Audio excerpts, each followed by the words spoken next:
Hello base, আসসালামু আলাইকুম রহমতুল্লাহি বরকাতু। কেমন আছেন সবাই? আশা করি সবাই ভালো আছেন, সুস্থ আছেন, নিরাপদ আছেন। তো আপনারা যে যেখান থেকে আমার ভিডিও দেখতেছেন, দেশ বা দেশের বাইরে থেকে, সবাই ভালো আছেন, সুস্থ আছেন, এই কামনা করে আজকে নতুন ভিডিওটা আরম্ভ করতেছি। তো মরণ ক্রিয়ার কাজ আজকে শিখাই দেব মরণবাণ।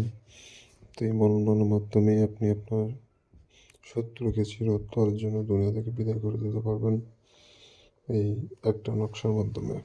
তো এটা খুব সহজ একটি নকশা। এই নকশা আপনি অঙ্কনের মাধ্যমে আপনার চরম শত্রুকে মরণ ক্রিয়ার মাধ্যমে শেষ করে দিতে পারবেন। আপনি আপনার চরম শত্রুকে মরণ ক্রিয়ার মাধ্যমে দুনিয়া থেকে বিদায় করে দিতে পারবেন। তো কীভাবে কাজ করবেন না করবেন একটু যেটা আমি পাইপে বুঝিয়ে দিব আপনাদের। ভিডিওর প্রথম থেকে শেষ পর্যন্ত দেখবেন। এগুলো ভাই মরণ ক্রিয়ার কাজ। এগুলো একটু ভুলভ্রান্তি বা 19-20 যখন করবেন তখন কাজ তো হবে না, হিতে বিপরীত হয়ে যাবে। অতএব পুরো ভিডিও দেখুন, জানুন, শুনুন, বুঝুন, তারপরে কাজ প্রয়োগ করুন। দরকার হলে 3-4 বার ভিডিও দেখেন, কারণ ভাই এগুলো ভুলভ্রান্তি করা যায় না। একবার ভুলভ্রান্তি যদি হয়ে যায় আপনার কাজ তো হবে না, নিজেরও সমস্যা হয়ে যাবে।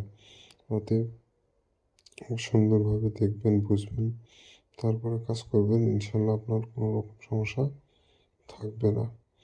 তো অনেক ভাই ও বোন বন্ধুরা আছেন যারা শত্রু জ্বালা অতিষ্ঠ হয়ে গেছেন। শত্রু বিভিন্নভাবে জ্বালাতন করতেছে। শত্রু কিন্তু যে কেউ হতে পারে, আপনার বাড়ির মানুষ হতে পারে, আবার পাড়া প্রতিবেশী হতে পারে, আত্মীয় স্বজন হতে পারে, বন্ধু মহলে হতে পারে, পরিচিত অপরিচিত যে কেউ শত্রু হয়ে যেতে পারে। তো জীবন মরণের প্রশ্ন যখন দাঁড়িয়ে যায় তখন কিন্তু বান মারা ছাড়া আর কোনো উপায় থাকে না। তো যারা বান মারবেন, যারা চরম শত্রুকে বান মারবেন, 100% কাজ হবে। কিন্তু যারা অন্যায়ভাবে কাউকে বান মারতে চান তাদেরকে বলবো আমার ভিডিও থেকে দূরে থাকবেন। কারণ অন্যায়ভাবে কাউকে যদি মারতে যান তাহলে কিন্তু নকশা কাজ করবে না। খালি এটা কেন, দুনিয়ার যে কোনো নকশায় কাজ করবে না। অন্যায়ভাবে কাউকে মারা যাবে না। যার দোষ রয়েছে, যার অপরাধ রয়েছে এমন ব্যক্তিকে মারবেন, 100% কাজ হবে। তো যাই হোক, বিষয়ের কথা বলবো না। আপনারা আমার চ্যানেলে নতুন এসে থাকলে অবশ্যই চ্যানেলটা সাবস্ক্রাইব করে পাশে থাকা বেল আইকনে ক্লিক দিয়ে অল নোটিফিকেশন অন করবেন, তাহলে পরবর্তী সব নতুন নতুন ভিডিওগুলো দেখতে পারবেন সবার আগে। তো এই কাজটি করতে গেলে যেটা করবেন, সর্বপ্রথম একটা সাদা কাগজ নেবেন। সাদা কাগজের উপরে লাল কালি অথবা জাফরান কালি দিয়ে আপনি নকশাটা লিখে ফেলবেন।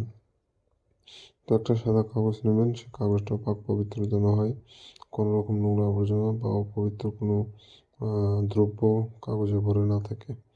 ফ্রেশ চকচক সাদা কাগজ হতে হবে এবং নিজেও পাক পবিত্র থাকবেন। যে জায়গায় বসে নকশা লিখবেন জায়গাটা যেন পাক পবিত্র থাকে, বিষয়টা আপনি মাথায় রাখবেন, লক্ষ্য রাখবেন। তো এইভাবে করে মূলত আপনাকে সম্পূর্ণ নকশা কমপ্লিট করতে হবে।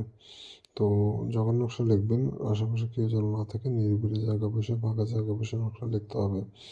এই নকশাটা সোমবার মঙ্গলবার 2 দিনে যে কোনো একদিনে লিখতে পারেন। তবে রাত 10টার পর নকশা লিখবেন। নিরিবিলি জায়গায়, কোলাহল মুক্ত জায়গায় বসে, গ্যাঞ্জাম মুক্ত জায়গায় বসে নকশা লিখবেন। তো যখন নকশা লিখবেন নিজের মনকে অন্যদিকে ঘোরানো যাবে না। আপনার অন্য কোনো বিষয়ে ভাবতে ভাবতে নকশা অঙ্কন করা যাবে না।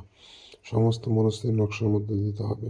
তো এইভাবে দিয়ে মূলত আপনাকে নকশা কমপ্লিট করে ফেলতে হবে এক ধ্যানে। আর 10 মিনিটের মধ্যে পুরোপুরি নকশা লিখে ফেলতে হবে, আর বেশি সময় লাগানো যাবে না।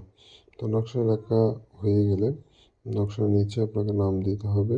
প্রথমে দেবেন শত্রুর নাম, তার নিচে তার মায়ের নাম। প্রথমে দেবেন শত্রুর নাম, তার নিচে তার মায়ের নাম। তো এভাবে করে আপনি নকশাতে নামগুলো বসায় দেবেন। তো বসায় দেওয়া হয়ে গেলে নকশা আপনার প্রস্তুত হয়ে যাবে। এখন সূরা নাস একবার পড়ে নকশার উপর ফু দিলে নকশাটা জাগ্রত হয়ে যাবে। এই নকশা পরিপূর্ণরূপে জাগ্রত হয়ে যাবে এবং এই নকশা আগুনে পোড়ায় ফেলবেন। আর কিছু করতে হবে না। আপনি অপেক্ষা করবেন অল্প সময়, বেশি সময় অপেক্ষা করা লাগবে না। 3 থেকে 4 দিন অপেক্ষা করবেন। ওই শত্রু যেখানে যে অবস্থায় থাক না কেন, কাছে থাক দূরে থাক, মারা যাবে।